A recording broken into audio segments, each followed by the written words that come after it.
Picture this. It's 1838, the second year of Queen Victoria's reign. You're an inspector working for the Metropolitan Police Service, a newly formed organization tasked with laying down the law on the foggy streets of London. You don't have an easy job. The first case of successful forensic fingerprinting won't happen for another 54 years. The first camera had only been invented 22 years ago, and the process of taking a picture is too long and too complicated to catch criminals in the act. And Dr. Edmond Lecard, a French criminologist, referred to by some as the father of forensic science, won't even be born until 1877. In other words, if you're hoping to bring a criminal to justice, you better have some reliable witnesses. One day, as you're patrolling the streets of Peckham, a district of South London, a panicked man runs toward you. He's gibbering, petrified, says he's just witnessed a horrible crime. No, it isn't Jack the Ripper. He won't start committing his gruesome murders in Whitechapel for another 50 years. However, the criminal that the terrified witness describes to you is even stranger.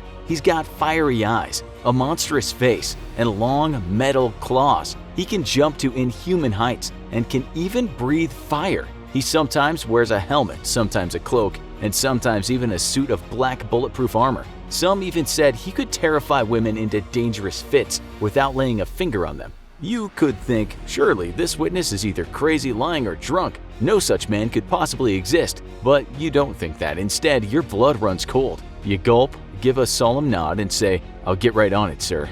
Because you've heard of this entity before. What that witness has just described to you is a figure known as Spring-Heeled Jack, a legendary boogeyman who terrorized the UK from 1837 to 1888. He's been described as a ghost, a monster, a demon, an alien, and even the first real-life supervillain. Sir John Cohen, the Lord Mayor of London, has publicly acknowledged the threat of this supposedly supernatural criminal. He received startling correspondence from the public earlier in the year. They detailed the attacks of a man with iron claws on servant girls in Hammersmith, Kensington, and Ealing. Even local blacksmiths aren't safe from his wrath. None of these victims have reported their attacks out of fear, but it seems more sightings occur every single day. Even the Duke of Wellington, a man nearly 70, attempted to hunt the mysterious beast on horseback to no avail. If Jack isn't stopped, who knows what this sharp-clawed, fire-breathing maniac will do next? That's why it's your job to track him down and bring his reign of terror to a long overdue end. Like any good police inspector, first, you look over the major witness reports. Hearsay about a tall, cloak-wearing man harassing women around the city has been circulating for a while. The monster, who would soon come to be known as Spring-Heeled Jack, was a popular figure in tabloid journalism and penny dreadfuls for months before anyone got the law involved. So much so that it's unclear whether many of the stories surrounding Jack and his exploits are fact, myth, or outright fiction. Boroughs and districts across London were rife with stories of a grinning devil hopping from rooftop to rooftop, hunting for his next victim. His victims, by the way, were almost exclusively young women. Polly Adams, an 18-year-old barmaid, claimed to be attacked by an impish creature while crossing Blackheath in South London. It belched fire at her and tried to tear off her clothes with its metal claws. A servant named Mary Stevens also reported a Spring-Heeled Jack sighting in Barnes Common. Jack supposedly grabbed Mary, ripping into her gown and attempting to kiss her, and then fled without a trace. The day after, the mischievous phantom leapt in front of a carriage, causing it to crash. Jack supposedly escaped with a 9-foot jump into the air, laughing madly while he did it. But none of these attacks were ever officially recorded beyond ominous local folklore. The first officially recorded attack was the assault of Jane Alsop, an 18-year-old woman from London's East End.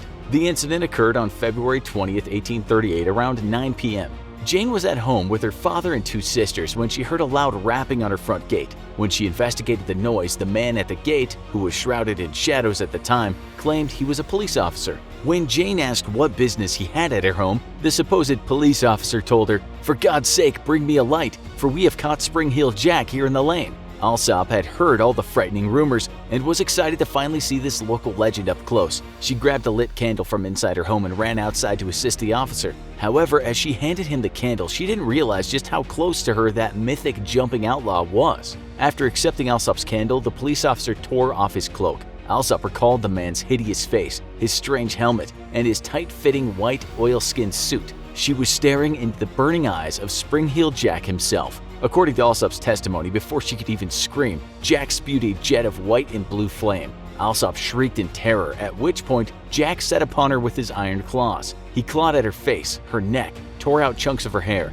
and started to rip apart her dress. Luckily, Jane managed to free herself from Jack's grasp. and was helped back into the home by her father and sisters. Jack was relentless. He hammered away at the door with his iron fists until one of Jane's sisters frightened him off by calling a nearby police officer out of her second-story bedroom window. Jack leapt away before the police could even arrive. Like a candle going out in the night, he was gone. There were 2 investigations into the matter by police, one under the premise that Jack was alone and another working under the assumption that he had an accomplice. 2 primary suspects were identified and questioned: a carpenter named Thomas Milbank, who owned an outfit very similar to Jack's, and a bricklayer named Payne, believed to be his accomplice. However, Jane insisted that neither of them matched the man who attacked her that night. The case remains unsolved. The next incident occurred a few days later in that same month. Lucy Scales and her sister were departing from their brother's house and taking the passage home through Green Dragon Alley. Lucy was walking slightly ahead when she saw a tall, cloaked figure standing further down the alley.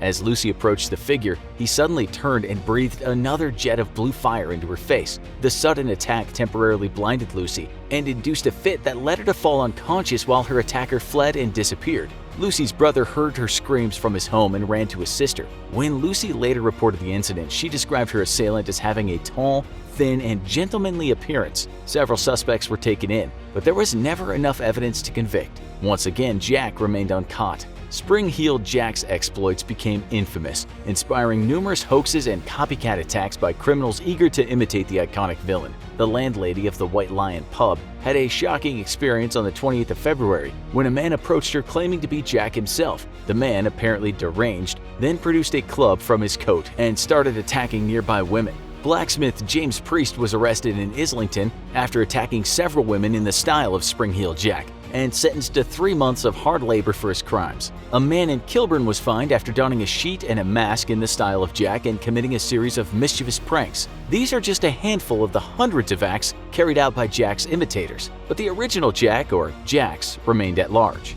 Every time Jack made another cunning escape, the hysteria seemed to spread further. Sightings had gone from a series of isolated oddities to a full-blown epidemic. Reports of Spring-heeled Jack's assaults even began to expand beyond their origins in London and its surrounding towns and villages. In April of 1838, in the town of Southend-on-Sea, a local paper's headline read, "Spring-heeled Jack at Southend." A woman walking along the cliff tops had been accosted by a mysterious man who, in true Jack style, tore at her clothes with his claws. On the 14th of that same month, a report in the Brighton Gazette claimed a Sussex gardener named Rose Hill was attacked by a leaping bear-like creature. The report on this same incident from the Times contained the phrase, "Spring-heeled Jack has, it seems, found his way down to the Sussex coast." The distance between Southend and Sussex is almost 100 miles. In a time when the first cars were still over 40 years off, Spring-heeled Jack was really getting around. As Jack was never apprehended, sightings began to dry up. However, in the following years and even decades, Spring-heeled Jack incidents seemed to reoccur in small clusters. In 1843, he was spotted in Northamptonshire in East Anglia.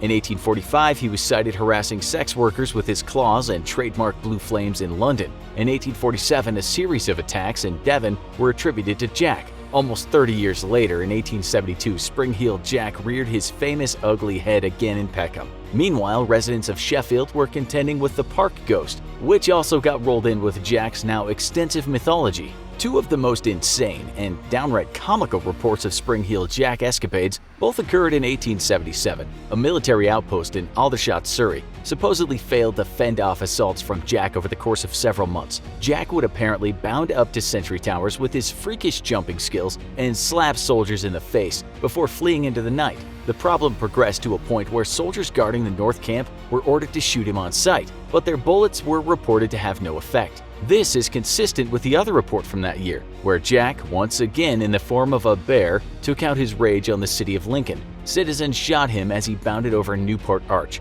a Roman monument in the city, but their bullets caused no harm. As an astute investigator, you're probably wondering, with a rap sheet this extensive, there must be some evidence and theories about the nature of Spring-heeled Jack. How could someone possibly be so prolific, so infamous, and yet so obscure? While no one individual was ever caught and tried for the collected crimes of Spring-heeled Jack, there was a figure in popular culture at the time who was considered a prime suspect: Irish nobleman Henry de la Poer, the third Marquis of Waterford. Poer was known by some as the Mad Marquis for his love of booze and predilection toward insane pranks. The Mad Marquis, Spring-heeled Jack or otherwise, was a fascinatingly bizarre figure in his own right. Some even attribute the origin of the phrase "paint the town red" to him, in honor of a wild drinking session in the town of Melton Mowbray. During their night of drunken debauchery, the Marquis and his friends committed vandalism across the town, including smearing doors, buildings, and a statue with red paint. But it wasn't just the Marquis's love of pranks that tied him to Spring-Heeled Jack. In 1880, author E. Cobham Brewer wrote of the Marquis, "He used to amuse himself by springing on travelers unawares to frighten them, and from time to time others have followed his silly example." The Marquis also resided in London during the infamous attacks on Jane Alsop and Lucy Scales, further tying him to the crimes. Reports of Jack assaults also notably reduced in London after the Marquis took his leave in 1842. However, the reports of Spring-Heeled Jack sightings continued across the country throughout this period, even after 1859, the date of the Marquis's death. While it's certainly romantic to entertain the idea that a roguish aristocrat donned a disguise and became London's most legendary monster, there's little beyond weak circumstantial evidence to back this up. The Spring-Heeled Jack case, while sprawling, terminates in a series of frustrating dead ends. Did Jack, like the phantom or demon or monster he was always thought to be, slip in and out without a trace? The perfect criminal committing the perfect crime? Well, not quite. As we mentioned earlier, the line between fact and fiction in the case of Spring-Heeled Jack is as thin as one of his razor-sharp iron claws. Before the assaults of Jane Alsop and Lucy Scales, the only two ever officially reported to the police, Jack was a local legend. He haunted the public consciousness more than the public streets. While all signs point to those two assaults being legitimate, if exaggerated a little in the retellings, when closely analyzed, few of the other reports hold up. Over different retellings, Jack's powers and appearances change drastically. He's an imp, he's a tall, rakish gentleman, he's a demon, a bear, and in one case, a sinister white cow. He pops up often simultaneously in locations across the country. Even assaults and strange happenings that have little to do with Spring-Heeled Jack were rolled into his growing legend, spreading what was most likely a national case of mass hysteria. Everyone, from minor pranksters to sexual predators, contributed to the dark myth of Spring-Heeled Jack. This was only made worse by the relentless sensationalism of penny dreadfuls and tabloid newspapers looking to profit off the Jack craze. Spring-Heeled Jack was more of a brand than a true menace to Victorian society. And it was this sense of increasing exaggeration that led to ridiculous, far-fetched stories, like the assaults on the Aldershot military base in the City of London. As this investigation draws to a close, we have one more question to ask ourselves. Was Spring-Heeled Jack, as in the being with a hideous face, iron claws, freakish jumping ability, and fiery breath, even real? No, probably not. But for a few decades at the start of the Victorian era, the wild imaginations of the people of England made him real. And he'll probably cross your mind again next time you walk down a dark alley and see a man in the distance wearing a long, black coat. If you like this video, then we've got 2 more picked out just for you. Click here for another great episode of the Infographics show, or over here. You're gonna love them both, but you have to pick one for now.